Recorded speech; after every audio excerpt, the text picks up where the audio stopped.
release. You know something, Seth? You Yeah. were born with an ankle bracelet. I was born with an ankle bracelet, Jack. And But like the kind of ankle bracelet that you find only the best criminals. this is the way we stop you people from crossing the Manhattan Bridge. Yeah, okay. Well, what I'm going to do, we're on the air just 2 minutes early. What I'm going to do is I'm going to share the link now with Jack for where the show can be found on our YouTube page. There it is. It's gone to Jack in Messenger. Okay. And now what's going to happen is Jack is going to share that link on the Seth and Jack Facebook page, and then hopefully we will get viewers. And he's going to share the link, and right on it, watch the Seth and Jack show here. I am going to be doing the exact same thing on Twitter at Seth's Village. Watch the Seth and Jack show here. Hearer. There you go. And it's tweeted away. There you go. It's our broadcast. I should have done hashtag treason with it or something like that.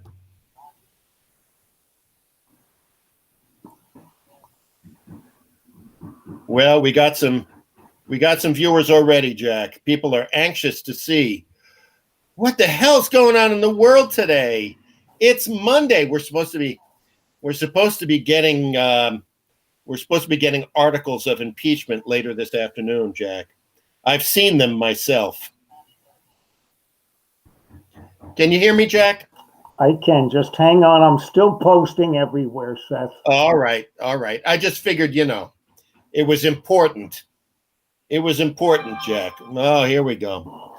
Good news. My Need for Speed No Limits fuel has been restored. I can go play video games now. So, Jack. Seth.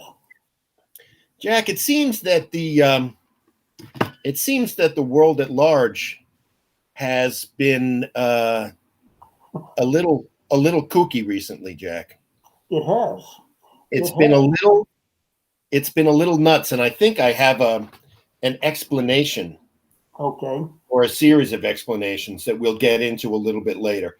So this whole idea about the divide between what the people who support Trump believe, which is so clearly and obviously not fact-based, and what the rest of us believe is I think the most deeply troubling thing of this entire episode.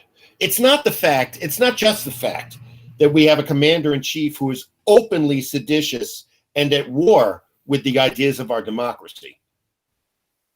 It's not just the fact that we all suspect, and I think will later be proven to be correct, if we last that long, that our geopolitical enemies are behind it. Certainly, if you're Russia right now, the events in this country, they probably think from what they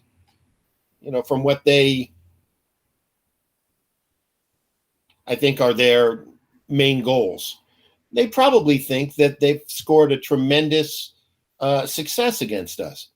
That remains to be seen. I think they've drastically overplayed their hand, unless, of course, there's another end game that happens over the course of the next 9 days. Well, Seth, I don't think they have. I think that they have, in fact, succeeded in absolutely shaking the foundation of American democracy. I agree. Because they have caused faith in the government institution, and the Constitution. They have taken out a huge part of the basement wall. And whether that can be rebuilt or not, time will tell. But they have succeeded. There is no question that they have succeeded here. Right. At what cost? That is to be seen. At what has been the cost of their success? What is the the weakening and confusion that they have sown in the idea of patriotism in the United States? I suppose so. But does that mean that patriotism as we know it, and when I'm talking we, I mean the other 65% of the American population that's not crazy,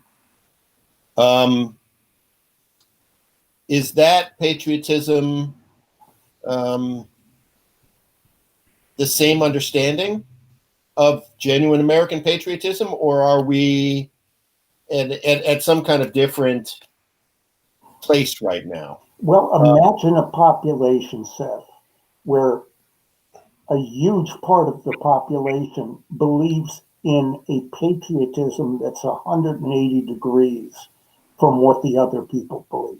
In other words, so how do you rectify that? I don't know if you do, and that's why I say that they may have caused irreparable damage to the United States. Because you have the social inheritance going on here. These people have children. These people who inherit their socioeconomic views, their views of the world, their religious views, their social views, those will be inherited.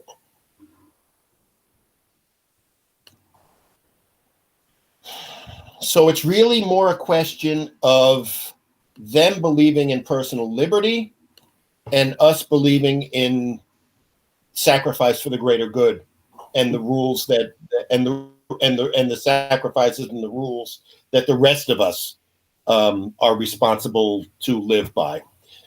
I was thinking the other day, we were on one of our phone calls, and I said to you something that I'll say now as our audience builds a little bit, which it is. And if I could, everybody to just hang around. I'm sorry that we have to do the show this way. Everybody's wondering, hey, why was Seth in Facebook jail? Now I can tell that story.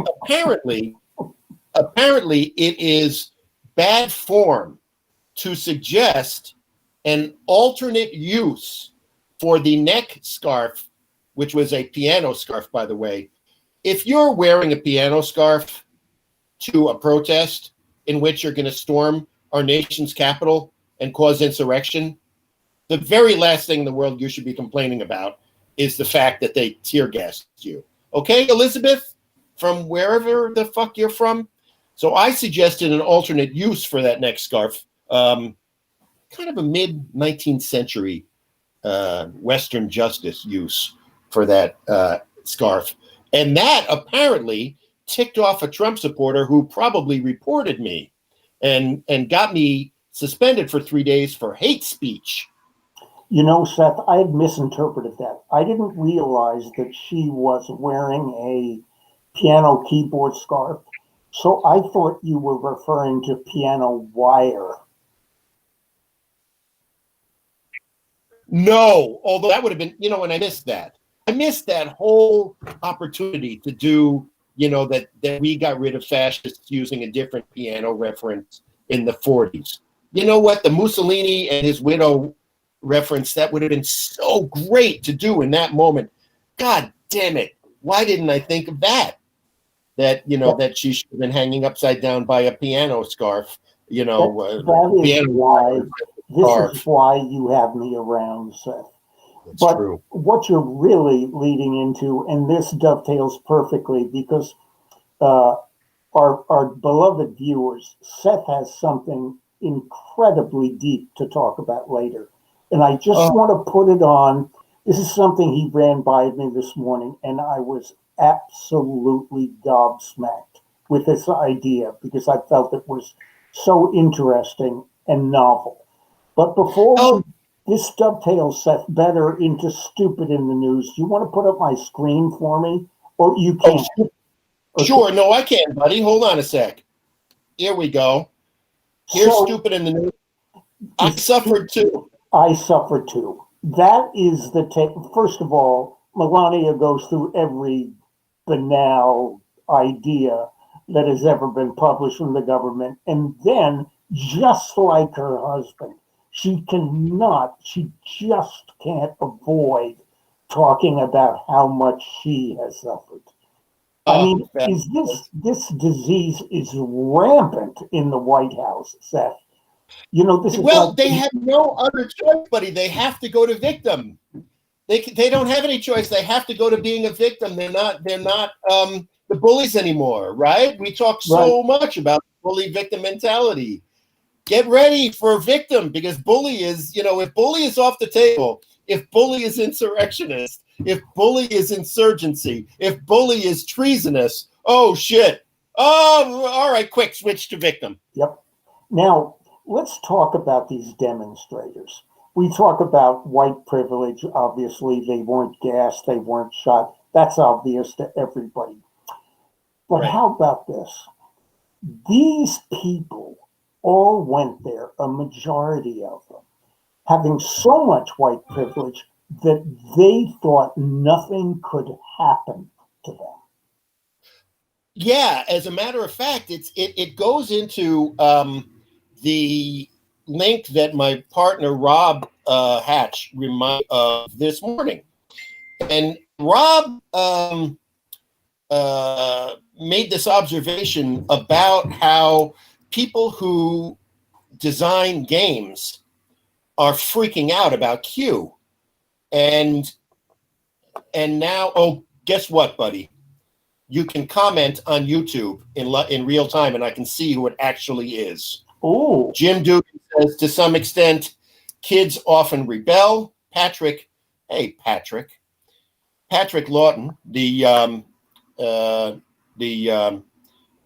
Patrick Lawton, who's doing a little technical commentary right now, says, Jack, move the mic closer to your lovely lips.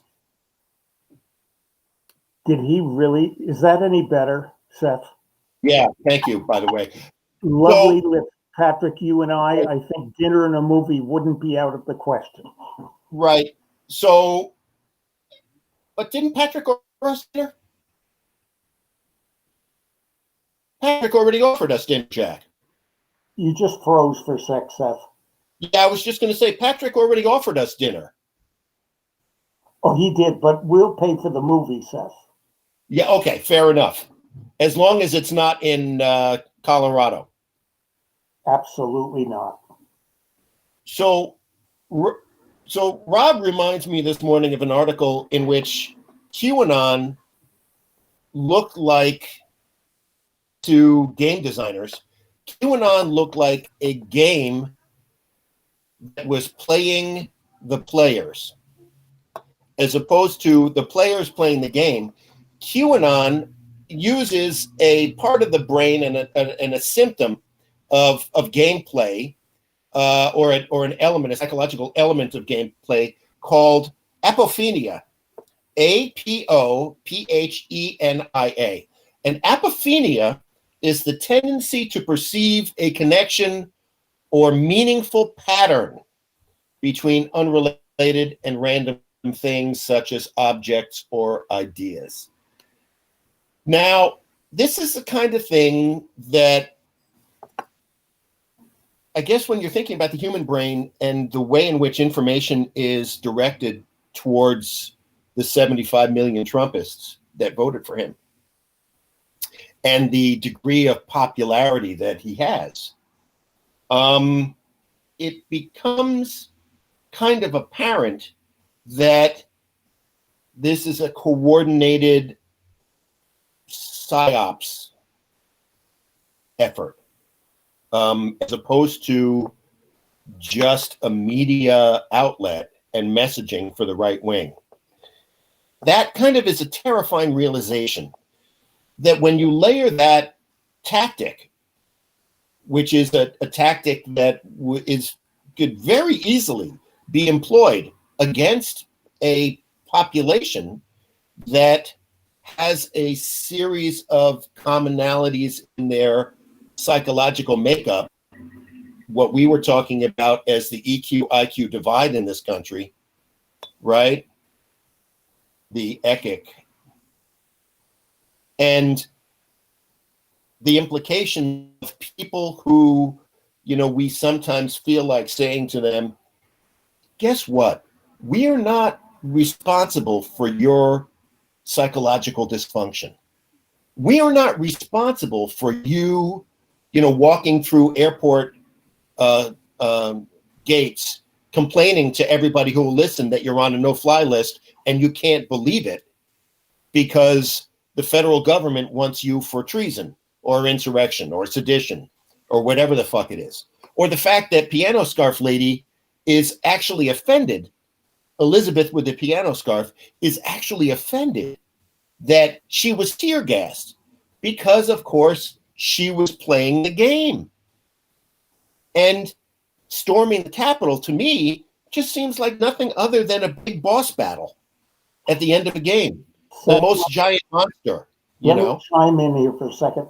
When Seth and I discussed this morning on the phone, I thought, oh my God, the problem with this theory, which I adore, is that it feels like a typical pizzeria pedophile thing. I mean, it feels like a Q narrative.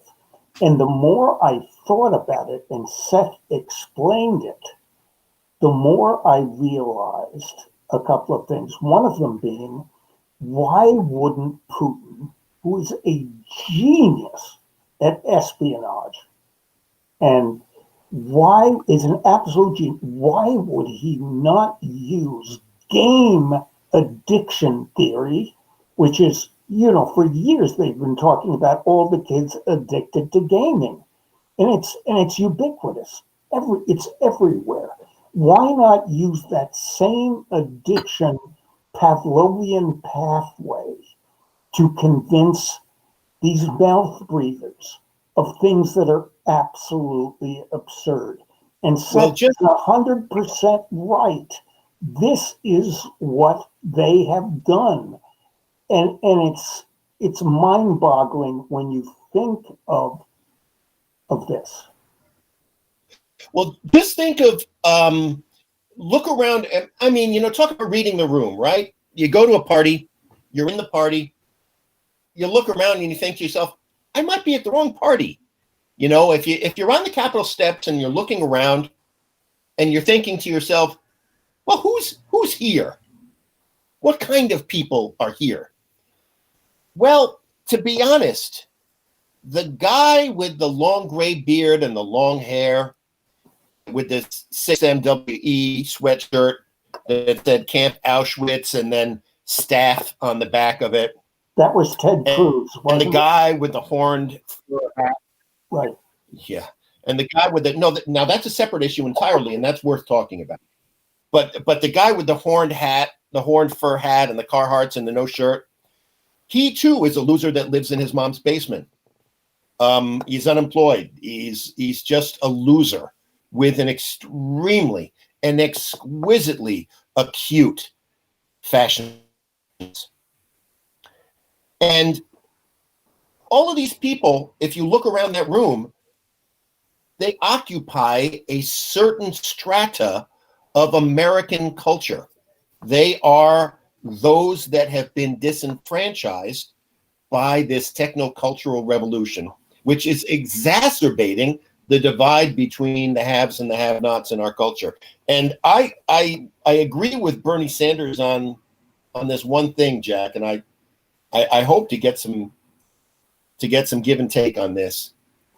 If the Democrats in the Biden administration does not address this divide and deliver for the American people in a way which solves this problem between the haves and the have-nots, we're going to have 2010 all over again, and we'll have a Republican House, and Mitch McConnell will be the majority leader again.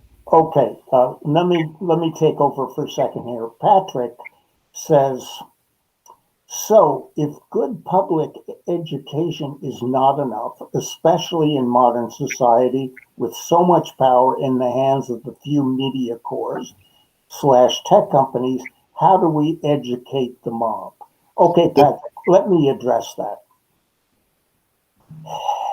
It's been obvious for decades to anyone who didn't live in America that the biggest crime perpetrated against the American public was that commercial television the greatest, strongest, heaviest, most powerful media we've ever known, commercial television, was called commercial television because it was controlled 100% by commercial interests.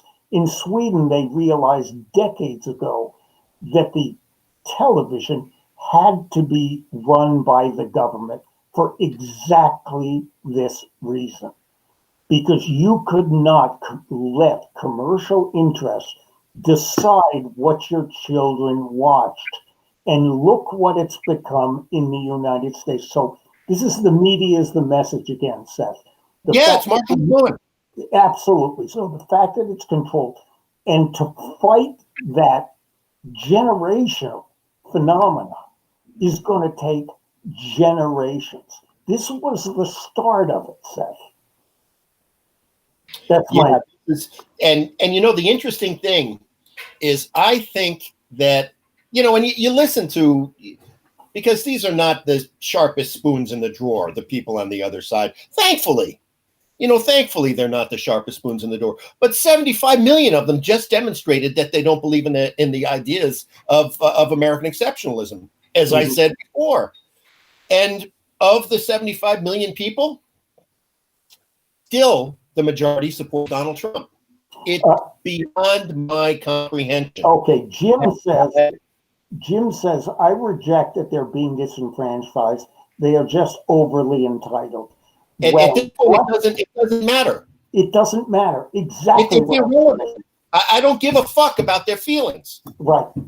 And we don't care about what their problem is. It doesn't matter because the reason that they feel disenfranchised is because the society has entitled them to such a degree. So, Jim, just like Seth, I say it doesn't matter. It's irrelevant. It's irrelevant how they feel, Jim.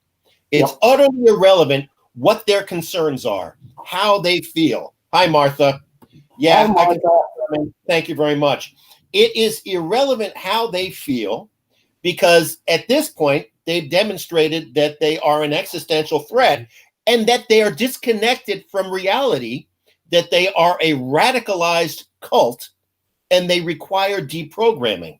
And the deprogramming, if you come from the world of addiction medicine, or if you've been adjacent to the world of addiction medicine and mental health, I don't care.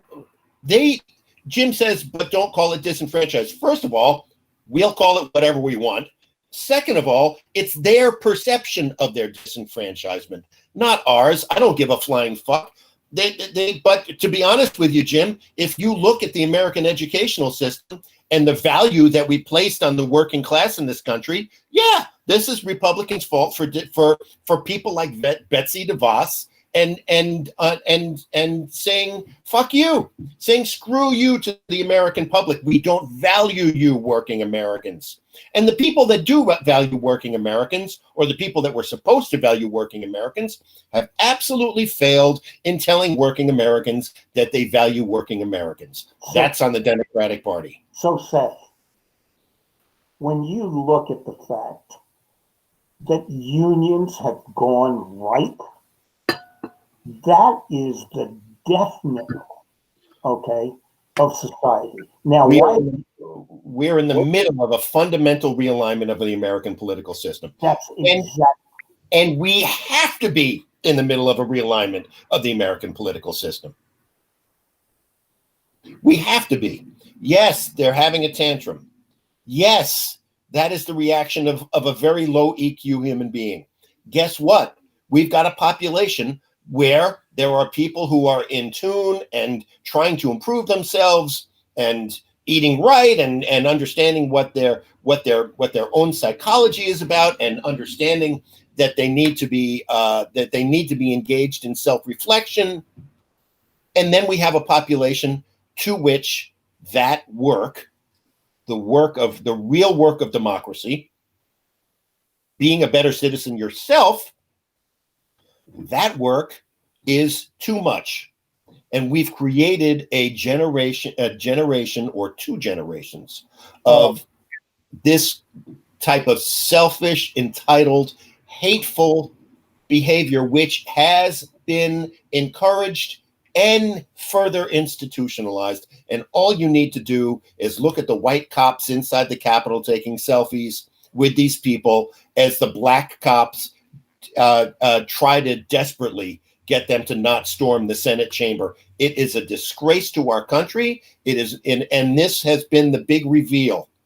The big lie. The big lie isn't just that Donald Trump won this election. That's not the big lie. The big lie is that all Americans are equal under the law. That's the big lie. Absolutely. So I just wanted to bring Martha up to speed, Martha, because I thought it was so interesting. We had previously talked about the fact that Seth and I both feel that Putin, among others, is using a game theory addiction on the American public. They are using the algorithms of rules of game theory, which obviously are designed to addict people, in the QAnon discussion. And we'll get back to that, but it's a big idea that Seth ran by me this morning that I absolutely adored because I can see it fitting in to all the crevices in the puzzle. I just want to bring her up to speed, Seth. I mean, yeah, and you know, I gotta tell you, at this point, the threat of these people is so existential to American democracy that we're not in a position where we have to care about how they feel anymore. We don't give a fuck how they feel anymore. Fuck them. Fuck their feelings. This is when they get, you know, I'm on a thread on Facebook the other day, and it was a woman who owned a business here in Rockland who was a Republican who was professing to her own embarrassment, much like Gordon Page did the other day in Rockland. You know, there's a lot of Republicans that are embarrassed by this. And when they express their own embarrassment, their fellow Republicans, Trumpers, excoriate them. They rip them. There is such a divide in this party, and we're going to watch the Republican Party go through its death knell now, which is fucking fabulous, by the way. That I got into a conversation where I was defending Celia. I said, no, this is a valid response from a fully formed human being saying, I'm mortified by this. Let's talk about it. And then this guy who runs an oil company in St. George says, you know, no, Donald Trump is the best president of my lifetime. So I get into, you know, no. He's the worst president in history. He's going to remember him as the worst president. Not only the worst president, the worst person in American history, as long as you don't count Ted Cruz as fashion consultant in that conversation. Mm-hmm. And the guy ends up saying, you know, you're an intolerant liberal. And he says, you know what? You're never going to talk us out of it. You're going to have to kill us. That's an invitation. No, it's, you know what it is? It's emotional blackmail. Mm-hmm. It's not being able to deal with the reality of the circumstance that you have to live peaceably with other people. You know what? Honestly, if we have to kill you, okay, so we'll spend the next 4 years with liberals amassing guns, and we'll all shoot it out in the street, and, you know, we'll have 100 million dead Americans. Fabulous. Not going to happen, by the way. But that kind of emotional blackmail, that kind of not being able to process or understand the complexities of what's happening and just saying you're going to have to kill us. You know what? And I thought about it and I said, no, you're going to have to sit around now and eat the shit sandwich that you've been constructing for the past 4 years. Seth, I just wanted to point out, I want to get back to Elizabeth and the piano scarf. Don't you see, I mean, I tend to visualize things, but don't you think that Elizabeth, when she's screaming and demonstrating, being surrounded by all these Trump flags, really sort of felt like she was in a video game and that you don't feel the acidic burn in your eyes when you're playing. That video game, Seth, follow me on this, is called The Entitlement Game. Yeah. And it's a video game, Seth, but Yep. never really, the chair doesn't shake when you've been mazed. Right. But in this video game, your eyes burn. And she wasn't ready for the contact between this game and reality. No, she was not. And it's interesting. You know, The other example, Seth, sorry, is, which I think you should probably run up, is the guy at the airport. yeah, and you know, I don't, to be honest, that the clip is on Twitter, and I've seen it in a bunch of different places. But this is a guy who goes out to Reagan International Airport, is informed that the government has him on a no-fly list, and then begins to have a meltdown. Not an angry meltdown. He had what I described. It was a psychotic break. Or a temper tantrum. He was crying. He was crying. And you fucking people are calling me a terrorist? Yeah. You fucking people call me a terrorist. You know why? Because you're a fucking terrorist. Again, our interest in your dysfunction and mitigating that it's not our problem. It's your fucking problem. So your intellectual incapacities are not our problem. They're your problem. Your failure to realize that if you go into the fucking Capitol building with your cell phone on,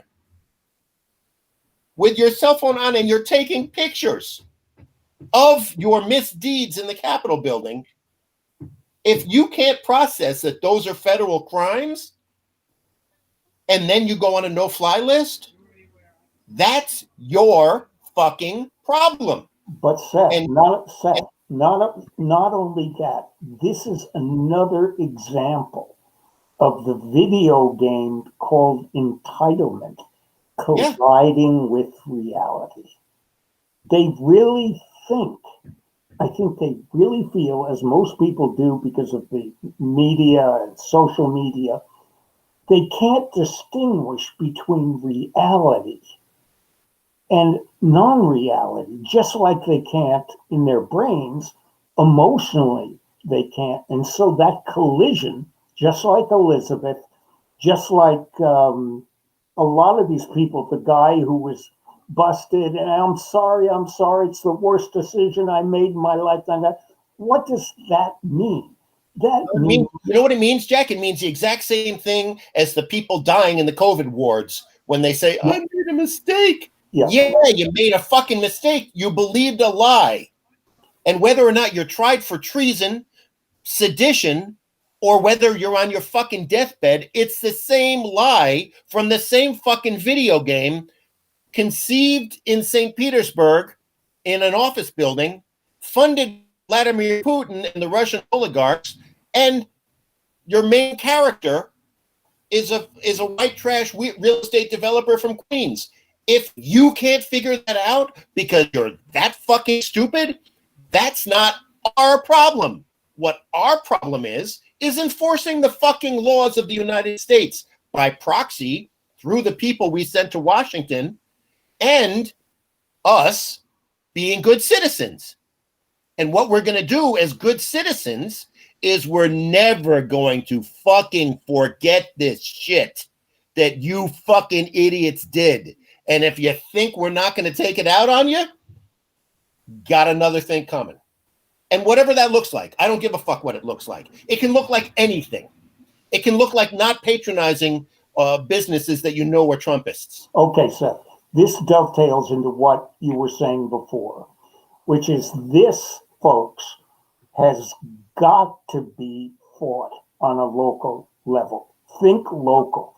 Politicians trying to withdraw from their support of Trumpism, trying to edge themselves toward the center, apologetic, self-involved pussies, because that's what they are. And you're going to see this trend for the next couple of years. Don't let them get away with it. I know that this is front and center in Seth's mind. No matter how local it is, whether it's the business owner, the person in the fucking Better Business Association, whoever it is, squash them. Don't let them change colors, okay? Don't let them do a Mick Mulvaney on you. Yep. And by the way, just just as an aside,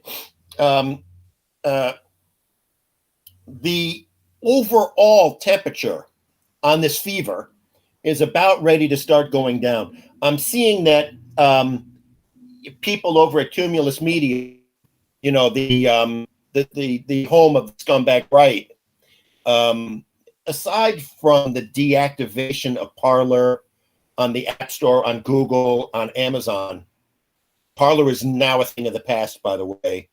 Aside from, my suspension on Facebook, which I don't have an argument with. I shouldn't have said that chick should be hung by that piano scarf. It's an even playing field. I'm not going to be, bitching and moaning about the fact that we need more stringent rules in the public space. I get it. No problem. I'll happily serve my time in Facebook jail. I'll happily do my show on YouTube. You're not going to shut me up. But what I'm saying is I'm here to defend my country. But Cumulus Media has sent out a notice to its on-air personalities, including Mark Levin, Ben Shapiro, Dan Bonigno, Dan the douchebag, that they have to tone down the insurrection talk or they're going to be off the air. Seth, we've always thought about power, who has it, who doesn't, who becomes disenfranchised. But I've got to tell you, this is a historical milestone when Twitter and Facebook and Parler and social media can all of a sudden shut down free speech because they consider it dangerous. Historians are going to look back on this and say this is a seminal fucking moment in the United States, that they were forced to shut down free speech because of dangerous elements in society. Without question. And the funny thing is that without those platforms, all of the insurrectionists talk about January 20th is going to be, it's going to have a hard time finding a home. Yep. And that's not the issue. The issue is that there are insurrectionists in the state of Maine, and you and I talked about the baseball bat company that manufactures red, white, and blue baseball bats, that had a guy in the state of Maine who had a baseball bat inscribed with Trump won, period, the word period with a period. And then he tried to have them inscribe commie corrector on it. Tim Seymour says, right on, guys, but don't lose your book contract with Simon & Schuster. Tim, I hate to tell you this, print is dead. Print's dead. Actually, newspaper and book sales are through the roof. Trump has had, the ironic thing is that Trump has had such an unbelievable influence on American literacy. Everybody's reading now. I can't go 2 seconds without, reading, seeing what's on. Hey, what's going on Drudge today? What are the Drudge headlines right now? I wonder, Jack. Let's go take a look, because I've been away from my screen for 35 seconds. So Drudge, 216 hours left. FBI warns of huge uprising. Okay, Let's read that article from the U.S. Sun. Warning, it's in the Sun. National chaos. Trump insurrection invoking 25th Amendment would cause huge uprising as armed protests planned before inauguration. Well, okay, Jack. Doesn't the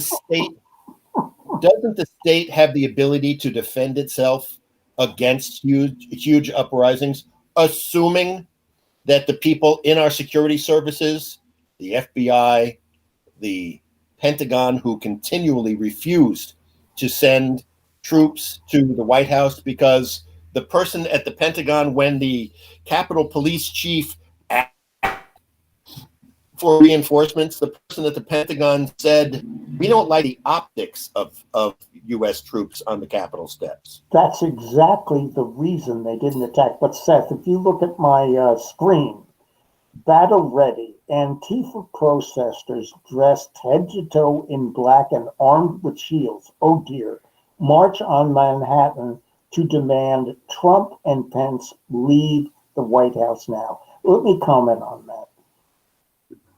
Little paintballers from Michigan are not ready if the Black Lives Matter people come out. They can obviously get a pass from the Capitol Police. They ain't going to get no pass in New York. And they are going to suffer, once again, the collision between a video game and reality. Don't you agree with that?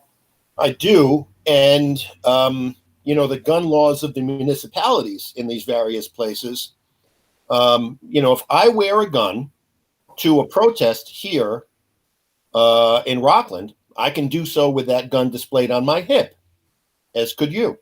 Or even conceal it. Or I could conceal it. Yep. And be within the law. Yep. If I did that same act in the 5 boroughs of New York, I would be a guest at the Donald Trump Memorial Suite in Rikers Island for at least 1 year. Yes. If you look around, and it's just because of the nature of the urban-rural divide in this country. There's such population density in New York City. If you light off around, it's going to ricochet and it's going to hit somebody. Yep. You're going to kill somebody. You can't do that.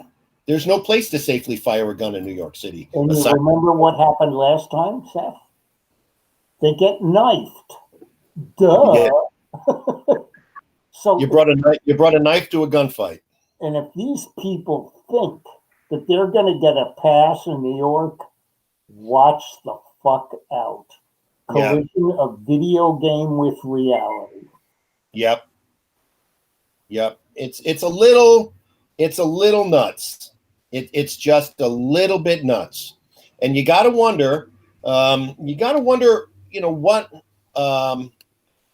the response is going to be now to our Maine-based neo-Nazi population, our Maine-based neo-Nazi core. When it has a little bit of light shown on it, because we have some white supremacists in the state that need to have the light shown on them. And there's, these people exist in the shadows. They can't exist with the antiseptic light of day. It just doesn't work. There are more people. There are more of us. They can't function in society. They need an insurrection. They need a fascist state within which to operate comfortably. As long as we're not a fascist state, neo-Nazis cannot operate comfortably.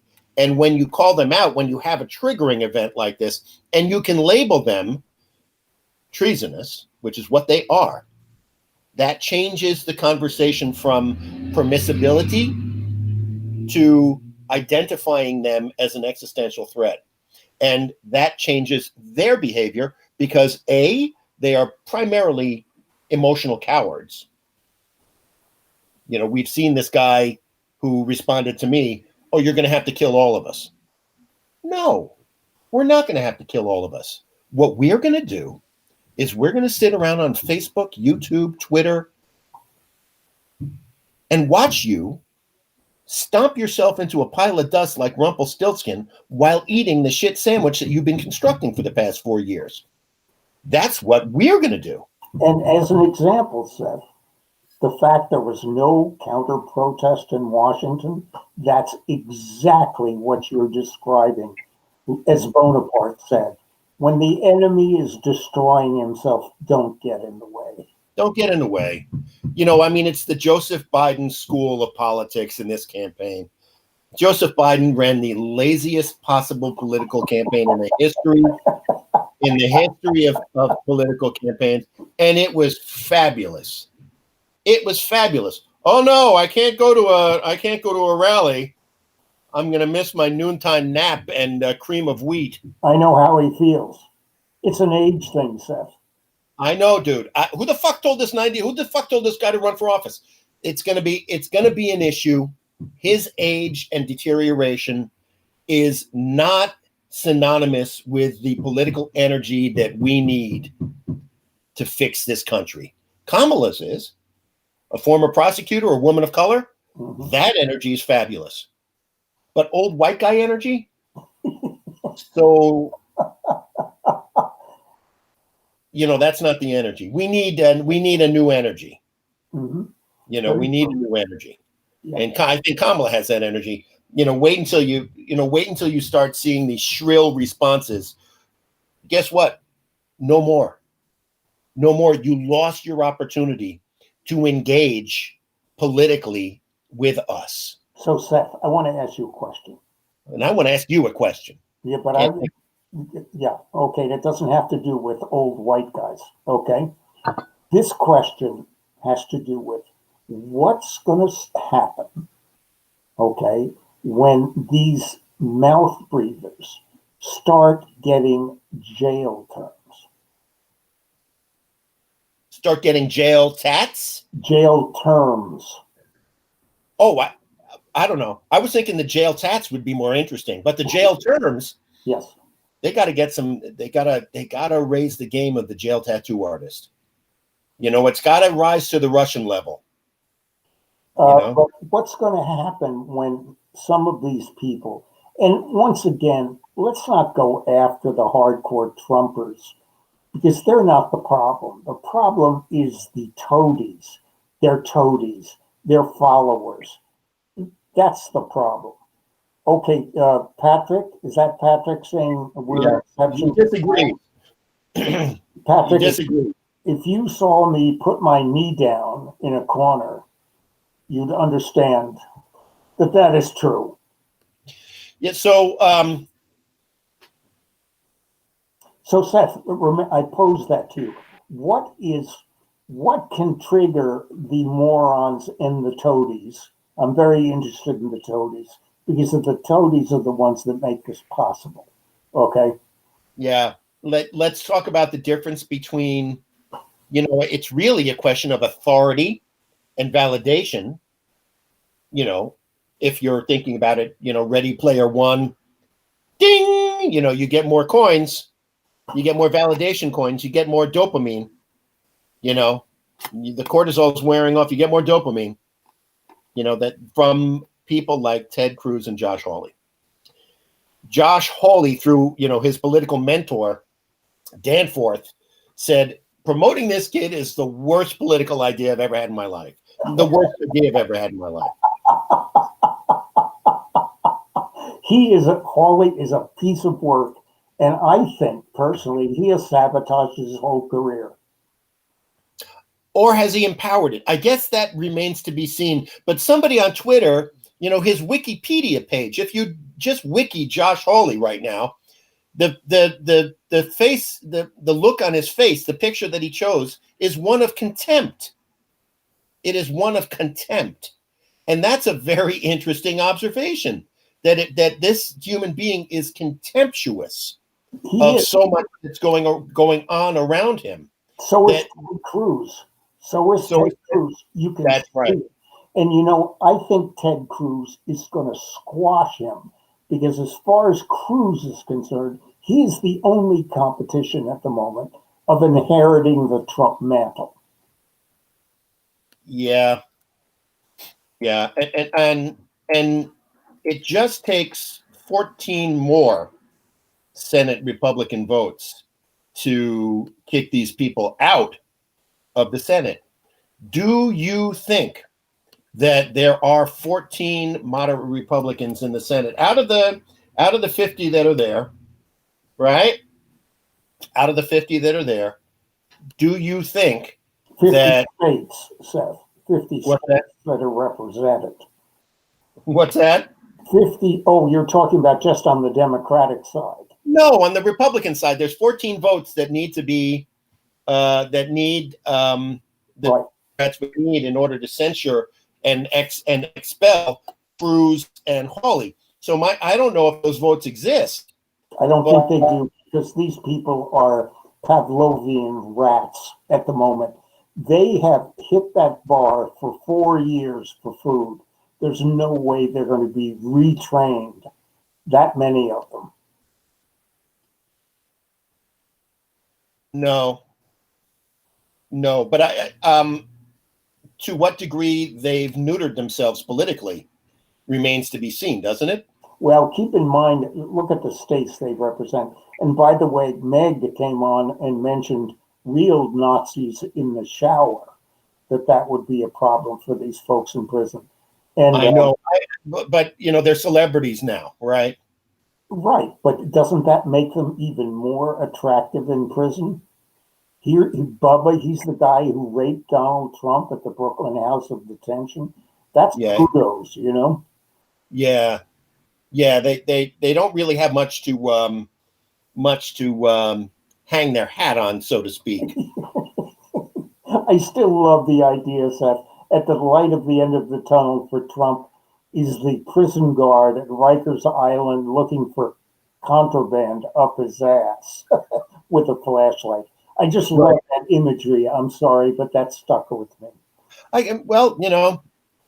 And Patrick with the terrifying statement, white guys must stand up. I don't know, Patrick, which white guys are you talking about? I don't know, Patrick. Which white guys are we talking about here? Because there's some white guys, frankly, that I would just like to have them sit the fuck down. Shut the fuck up. Well, in the film industry set, they always used to say, how tall is a cameraman? And the answer was, I don't know. I've never seen one stand up. That's funny. It is what it is. Think if you look around, as I suggested before, you look around the room and you see who's there at the Capitol, storming the Capitol. These are people who have had authority figures tell them their entire life that they're only going to be changing tires at the VIP. Mm-hmm. And by and large, they were right. They've always been shit on by authority figures in their life. They've always resented authority at every single level, from their work, their education, to their work, to their social interactions. And they go on Facebook and they see old white guys who are liberals, who are also emotional authority figures, because we can put shit together that they can't. And they think to themselves, finally, an authority figure that is validating me and my worldview. I'm going to buy into that game. This game told me that there was this authority figure that was going to come. And now here's the big hero on the hill validating my worldview. That's why when you ask a Trumpist, what the fuck has this guy done for you? They can't say what he's done for them. Well, he's done a lot for them. Psychologically, he has done everything. Right. By the way, let me interrupt. Chris Wolf has posted, has Jack stood up? And let me get this in front of the camera. Thank you for joining, Chris. I keep sending people the link in chat. Okay, so Seth, imagine this guy, at the tire rack, changing tires, a VIP. Imagine he comes home and all of a sudden his wife is getting the message of equality. Oh. Yes. Oh. Yeah. Oh God. Yeah. You mean the wife, the wife gets She doesn't want to be abused anymore. She's Right. decided that there are enough of them out there that she wants to be one of those who aren't being abused either physically or psychologically. What does that do to his mental state? Chris says you're a stand-up guy, by the way. Wolfie. He's besieged on all sides, and in his own pocket. And in his own pocket. That's right. And his wife also has a cell phone. Yes. And a screen. It's got a screen. Wife number 3.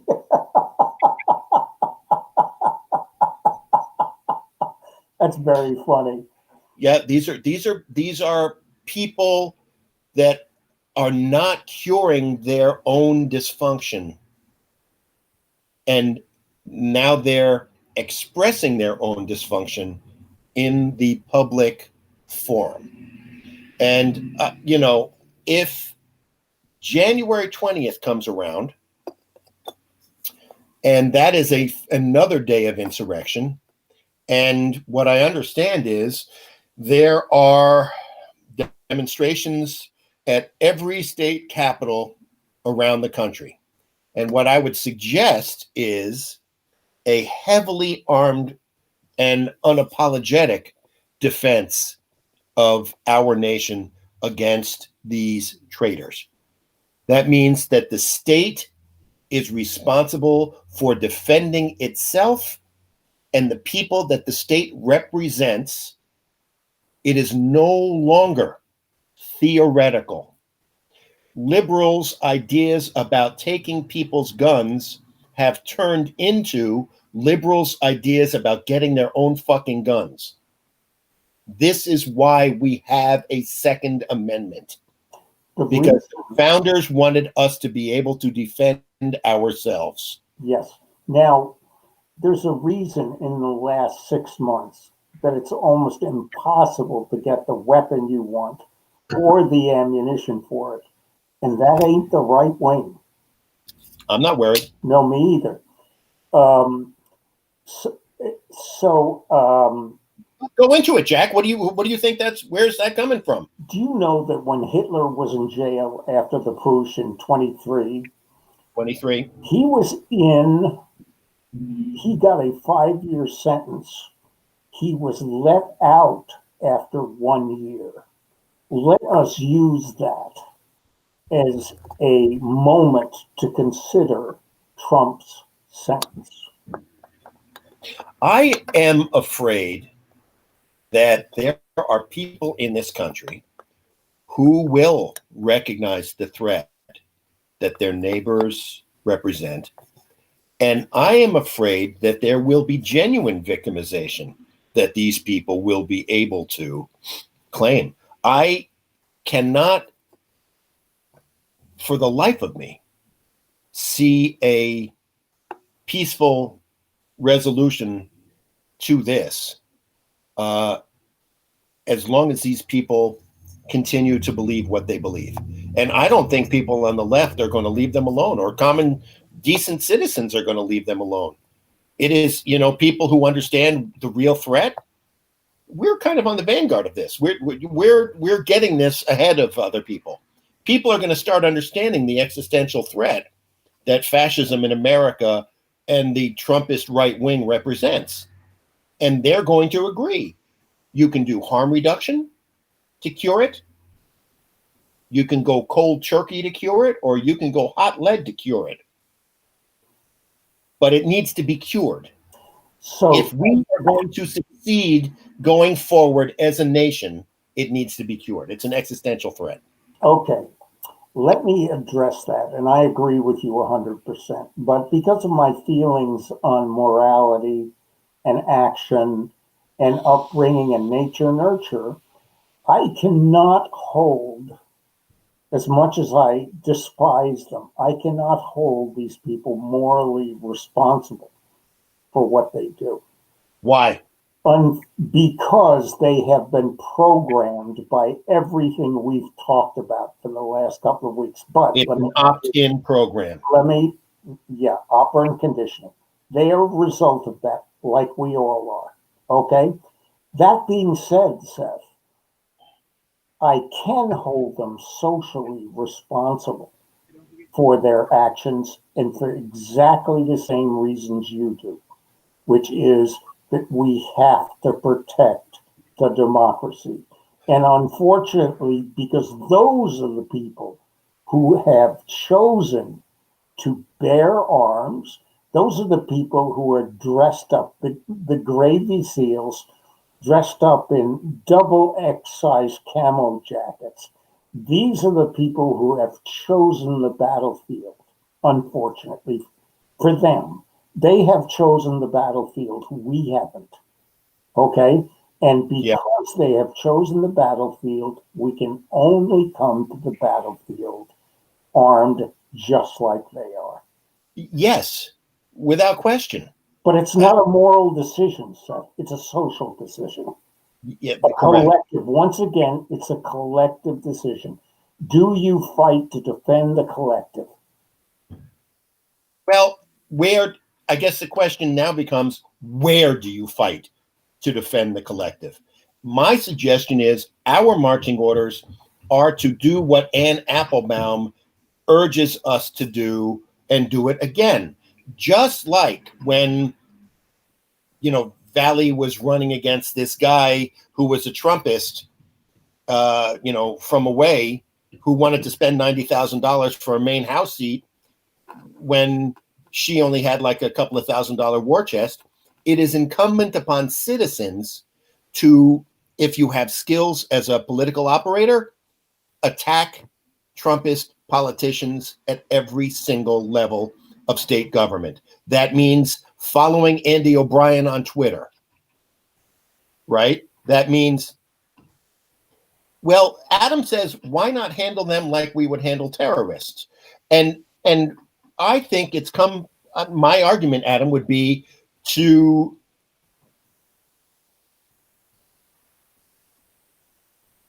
think about the structures that they have damaged first.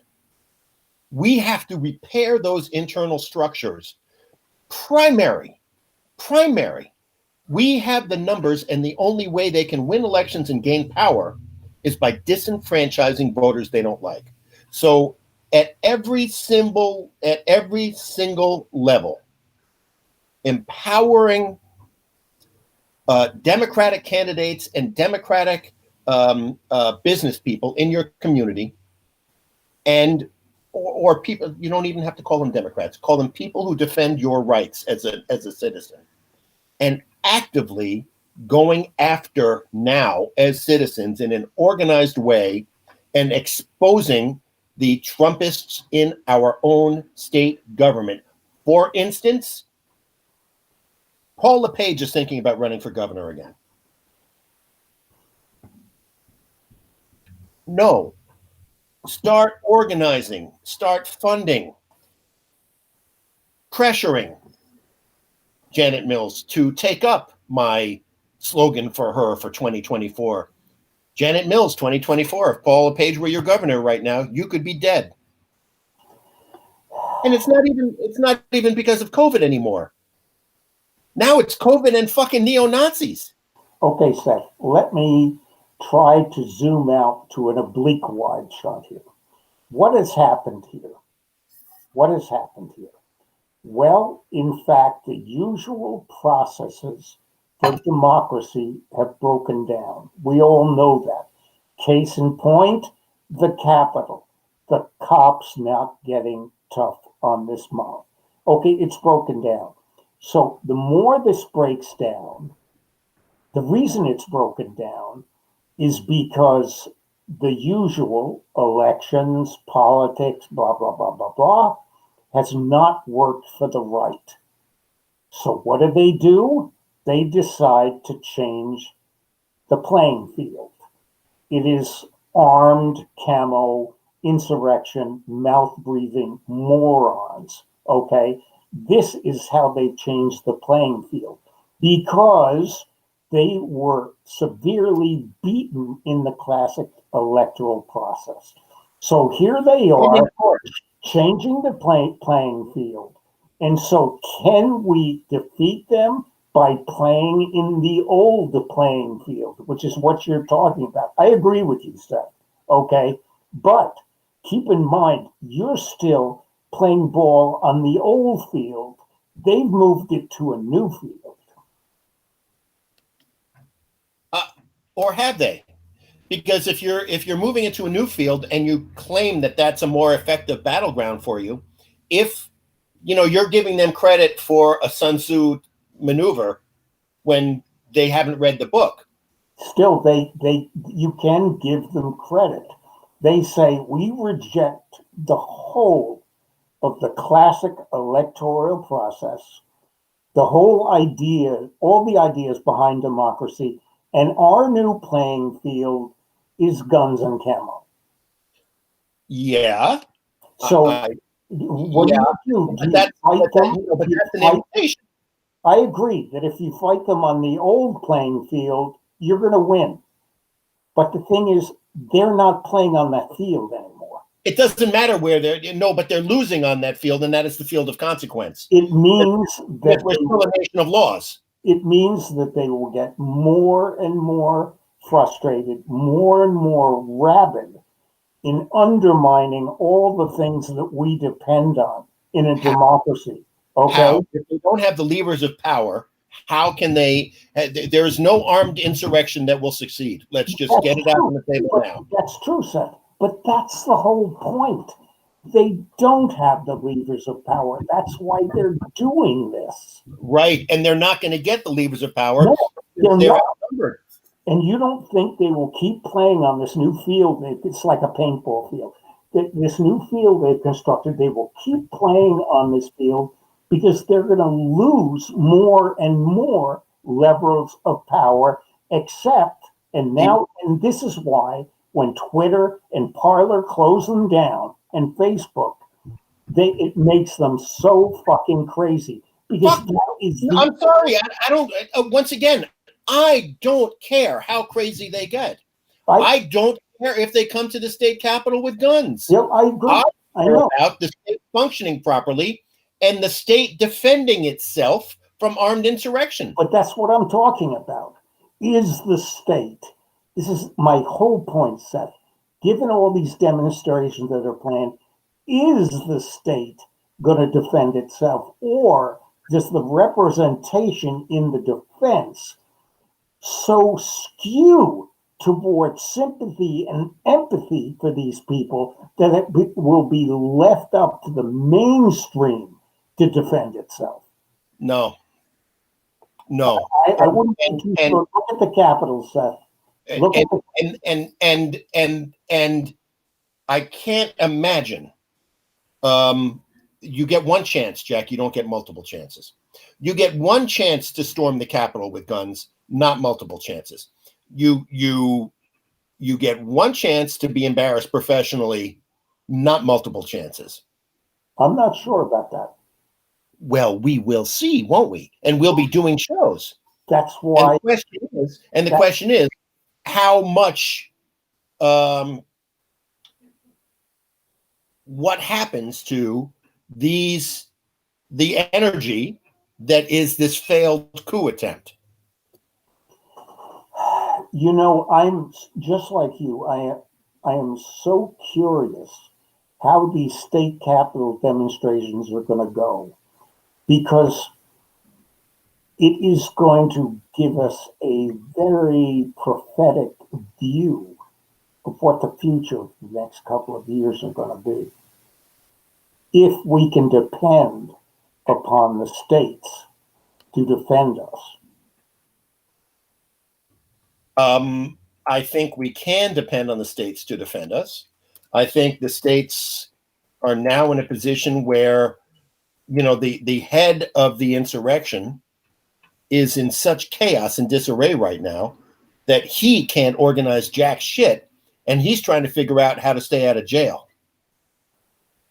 And, if someone doesn't like the optics of what National Guard troops on the Capitol steps would look like, that problem is ameliorated by the neutering of the commander-in-chief politically, which has happened. Well, I look at this. I say if you look at a demonstration at a state capitol in a red state, you're talking much more local politics, Seth. Okay? Just take the demonstration and you put it in a local politics petri dish. Don't you think that they will have more support from the state, and by that I mean the police or the National Guard, than they would in Washington, D.C.? We're going to see. See what Meg wrote here, Seth. Oh. If statey starts shooting armed insurrectionists, we're going to see a great sorting of sheep from goats. Yeah. That's true. Yeah, we will. The toadies. We'll see who the toadies are. And, yeah. Well, I mean, you know, these are all normal, thinking, rational, fully formed adults. No, not the insurrectionists. The people involved in watching this show, presumably, are now having conversations about shooting people or having the state shoot them on their behalf, which I argue, by the way, in some way, shape, or form is morally bankrupt. We should be shooting these people ourselves, but that's not my fucking job.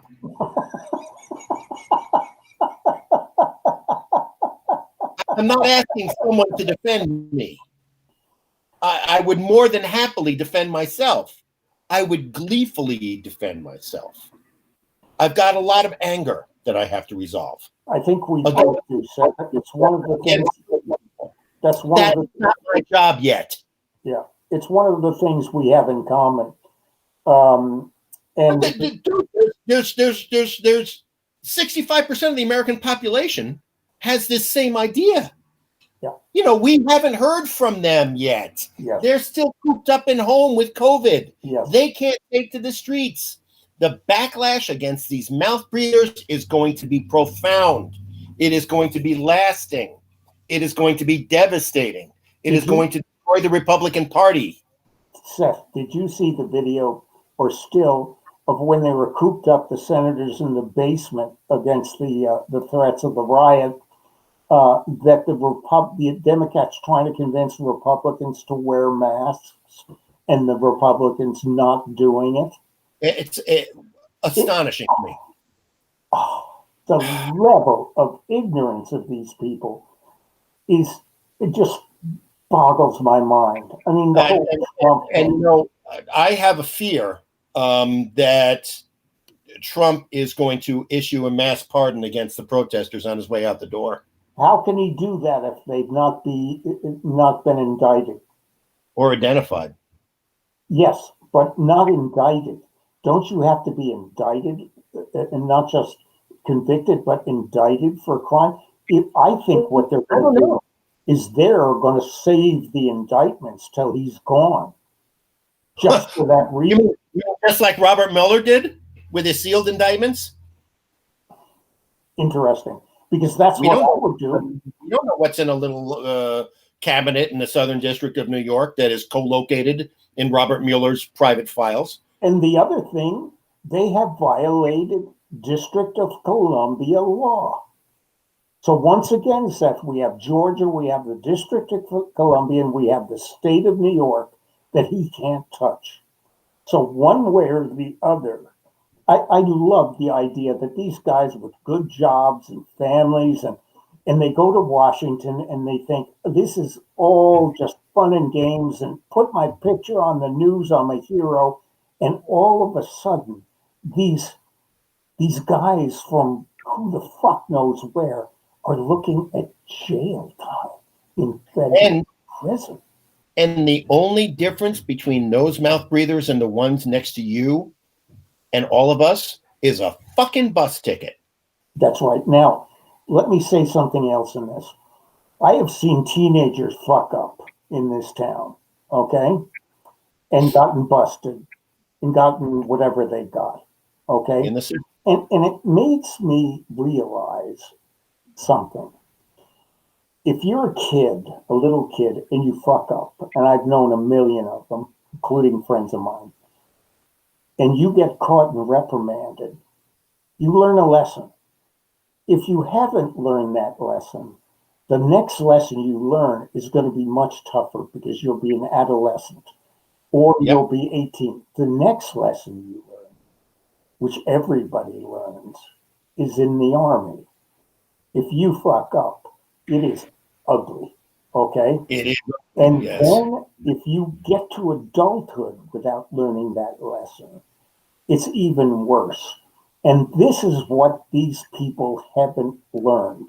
They are so I see them as adolescents or pre-adolescents. All these people said they have not learned the lesson early enough. So when they finally learn it, they're looking at 5 years in a federal prison.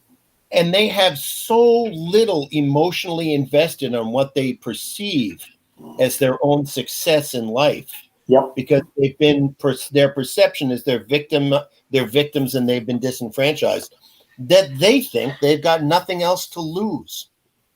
It's amazing. And that's think about that. American. Think about it's what Steve Koltai, the brilliant former U.S. ambassador for entrepreneurship in the Clinton and under Hillary Clinton's State Department for Obama, Steve Koltai, who lives in Lincolnville. Steve Koltai referred to it as an adoration of a poverty mentality. In other words, you embrace the trappings of you surround yourself with the trappings of poverty, and there's a tribalism in that. Yes. And that in itself is anti-American. The idea that there's no longer a use in striving for financial success in this country has been reinforced at every single level, everywhere you turn, especially with the idea that the way you express yourself is of real fiscal value in this new technocultural revolution, and hard work with your hands is not. Those things that we used to value. And you know what dovetails with this in an absolutely wonderful way is the fact that the American myth of work hard and you'll be successful, all people get are images of extremely wealthy, entitled billionaires who have gamed and cheated the system. And that's what Trump is. So don't tell me I have to work hard. No, I've got to fuck somebody to get there. And Trump is a shining example of this, except he lost all the money he started with. But his story, his Cinderella story, people see. They don't see the inheritance of 135 rental units in Manhattan, which back then was worth billions, and he lost it all. They don't see that. Yeah. And then he has the trophy hooker, right? This appeals to Joe Sixpack. He thinks this guy's got everything.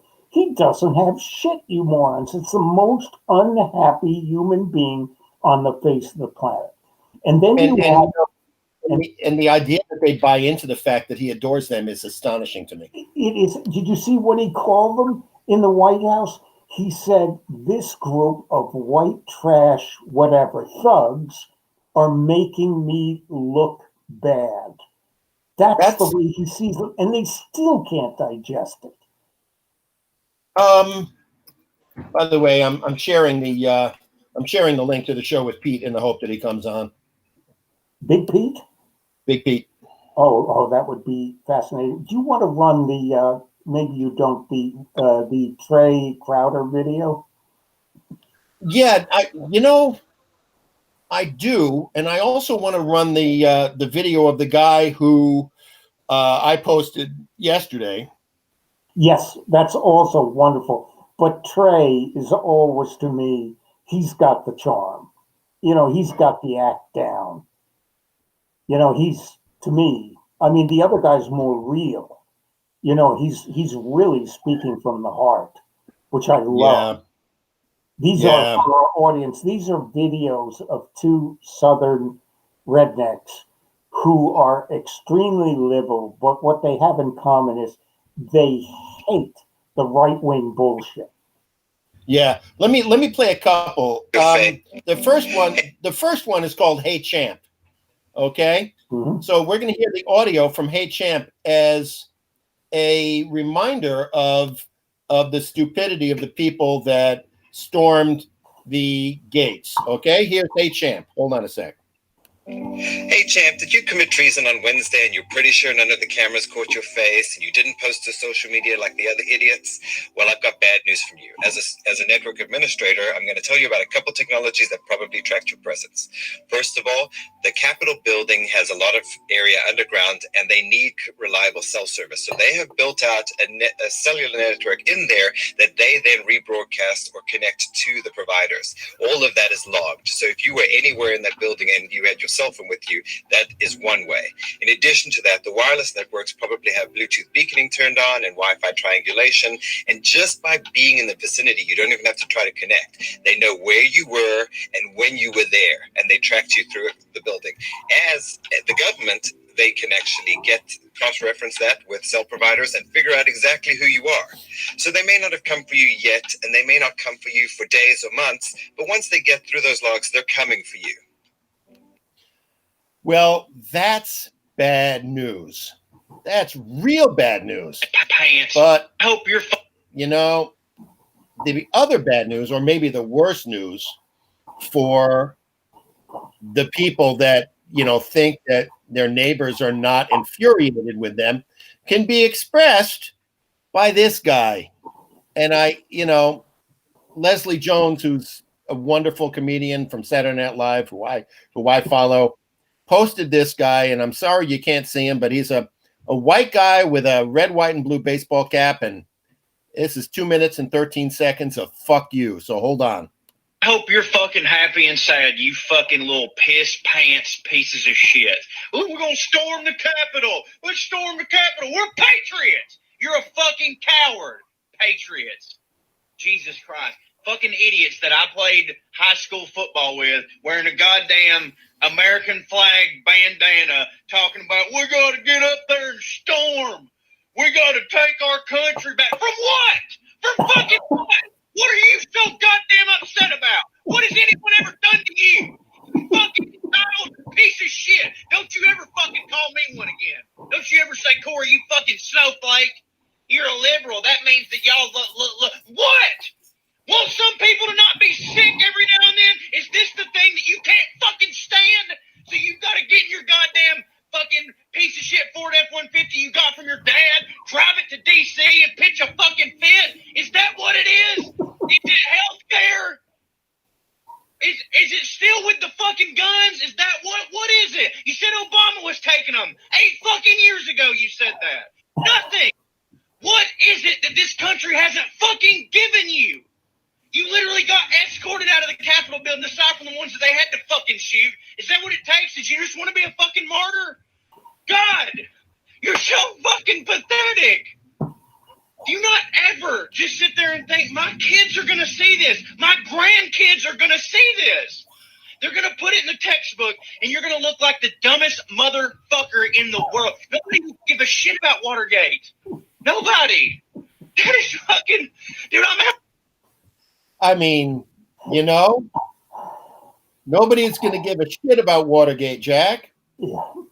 Nobody. No, it's Nobody's crazy. going to give a shit about Watergate, Jack. I love the idea that their kids are going to see them. Oh, Daddy, what did you do when Trump was president? Big Pete says, dang, that boy yelling about yelling. Yeah, it is. Does Pete want to come on, Seth? It's always a special day when Big Pete is listening to the show. It really is. Oh. All right, so Okay, Patrick. Please post that link. Hold on a sec, Patrick. Coming up, buddy. Yeah. Let me see if I can get it. Jack, what is your immediate first take on that young man's post? Now, was that was the other guy? That wasn't Trey, right? Or was that? Yeah. No, that was it's so much more important that it wasn't Trey. So I'm posting the link to it in on the Twitter, on the comments feed now. And let's see if it actually shows up. I'm not sure if it, yeah, there it is. Okay. And so, Seth, and also, guys, you can see on my Facebook page, you can see Trey Crowder, who in fact now has sort of doing the stand-up circuit because he's so funny. But he is absolutely wonderful. And this is probably the 50th of these diatribes that he's done. And he's just priceless. He's wonderful. Trey Crowder. Yeah, let me see if I can get that up here, Jack, so we can. Oh, unbelievable. Guess who else posted the redneck rant? Trey Crowder. It's the first thing on his page. Oh, you're kidding. Oh, that's great. Hold on a sec. So here's the liberal redneck Republican terrorism boogaloo from Trey Crowder. What the hell was that all about, right? Holy shit, I don't know how to feel. Because on the one hand, the violent insurrection attempted by the worst our nation's basements have to offer was a nigh comical farce and abject failure. But on the other hand, they attempted a goddamn violent insurrection. What the fuck? Yes, yesterday, legions of our dimmest and mayonnaisiest citizens stormed the Capitol in D.C., and they got all the way in because Capitol Police put up very little resistance. Yeah, it's almost starting to seem like there's a double standard in this country where law enforcement is concerned. Yeah, if you're a black man, you better stay out of trouble in high school and keep your goddamn hands out of your pockets. You're basically begging to get shot in public. But if you're an Indiana neckbeard draped in a snake flag and some ninja stars from the mall, well, welcome to Congress, sir. Come right on in. No, shit in any chamber you want. It's fine. I'll see you on the internet later. What a fucking disgrace. Not that anyone was surprised by that, of course, least of all the insurgents. You could just tell they had every expectation of showing up, doing whatever the hell they wanted. Complete entitlement. Like, for example, Elizabeth from Knoxville. I was just trying to storm the Capitol building as part of a violent revolution, and they were so mean to me. Like, yeah, no shit, you fucking fence post. That's how it works. It's like, man, said, play stupid games. Get maced in the fucking eyeballs, you dumb bitch. I hope Elizabeth realizes it could have been a lot worse. Another woman got shot in the neck and died. Fun fact, one of the only things I have in common with President Trump is that I, too, have already forgotten her name because I didn't give a shit about what happened to her in the first place. It was worth it, lady. Not that Trump was absent from all this, though. Of course not. He stoked the fires to begin with. He refused to call in the National Guard. He even went so far as to tell these idiots that he, quote, loves them and thinks they're very special. Meanwhile, Eric Trump's in the back like, I thought you didn't know those words. I hope that little message is enough to sustain them because they didn't accomplish shit else yesterday.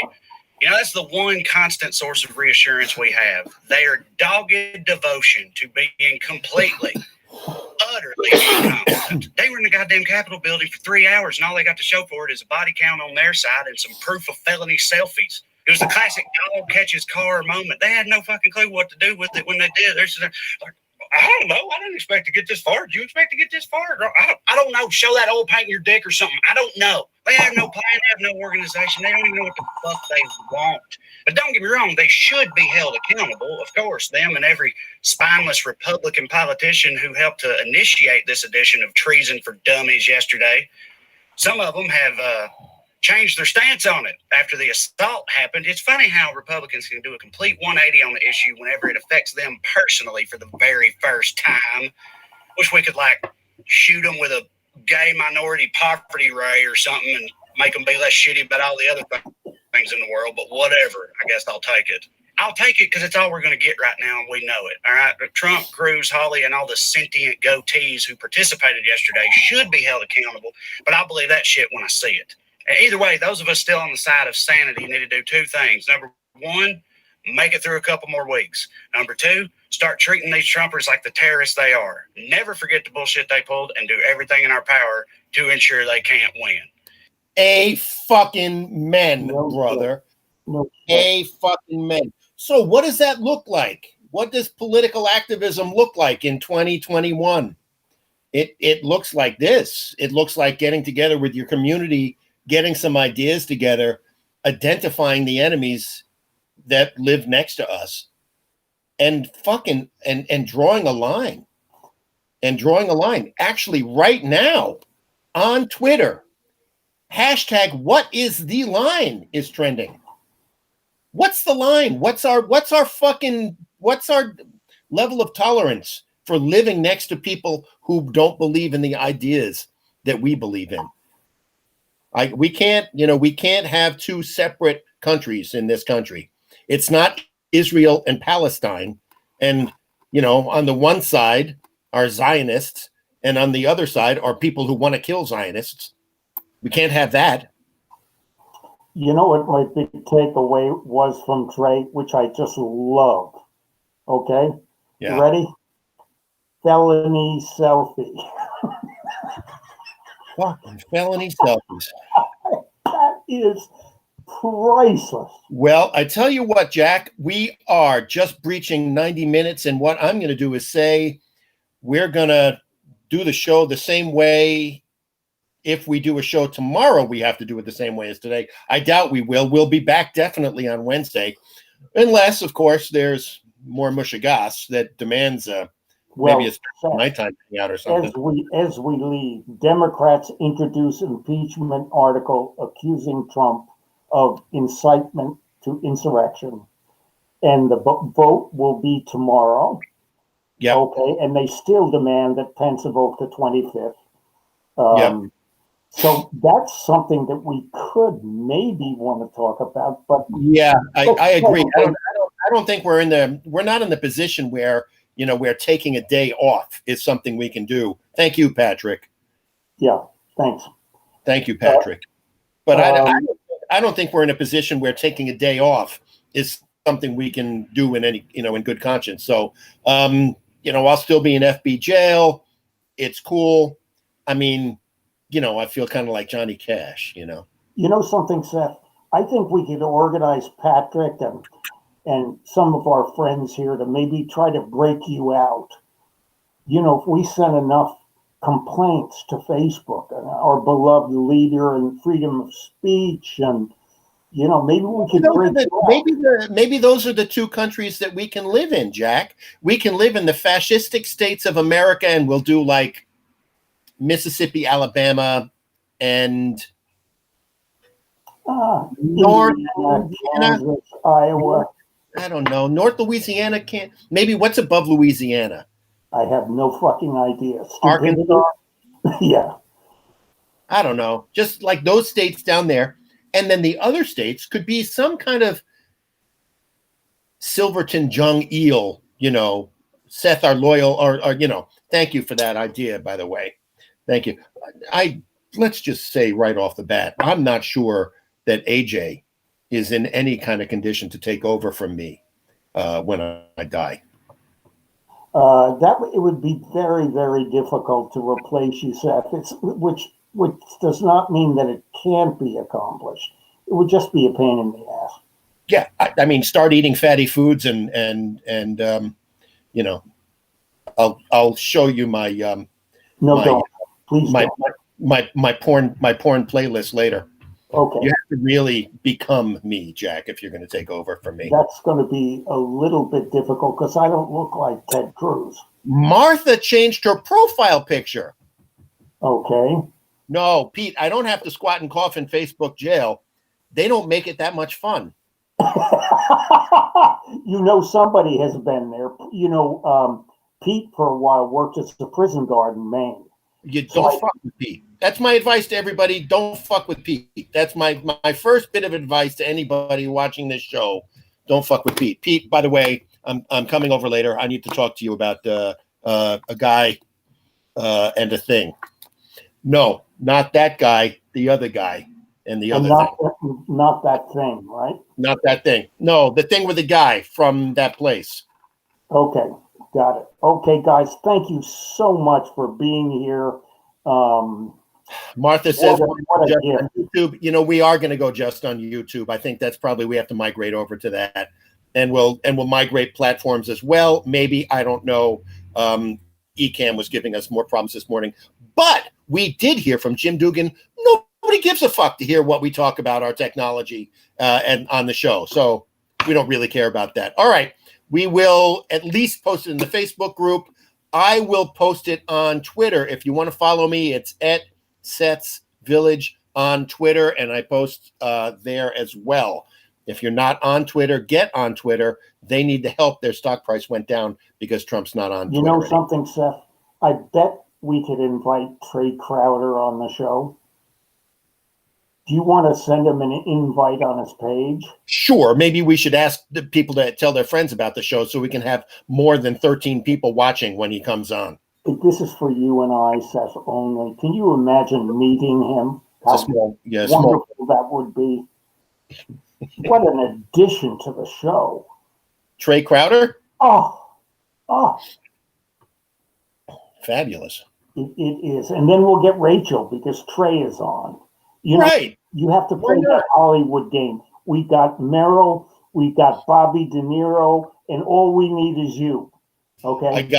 I already got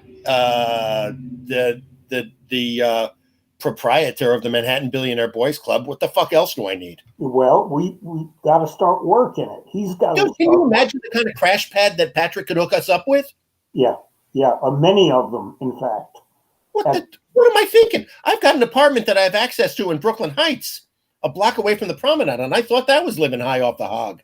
Oh boy. I mean, Patrick, he's going to hook us up with a Midtown Billionaire Boys Club apartment, and now all of a sudden I'm thinking I got to bring more moisturizers. Could I don't we know. broadcast from Seth? Imagine you and I broadcasting from Midtown, so we could have the skyline in the background. Oh, and all the Trump properties that are they're being seized by the feds. We could do it with green screen if you want. I'll do a green screen when we get our app sorted out, and we'll put the Manhattan skyline in. Okay? We should do an actual show on the promenade. That would be cool. Oh, it would. A high line. Do it on the high line.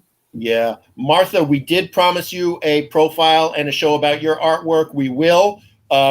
I have a feeling that we're going to get through this political crisis and then get back to a regularly paced show. So we're going to we'll fit it in where it's not going to be drowned out by other voices. Okay, guys. Thanks very much, everybody. We will see you either tomorrow, probably tomorrow, or Wednesday. And we will update everybody on the Facebook platform. And that's going to be Jack's job because they don't want to hear from me. Adios.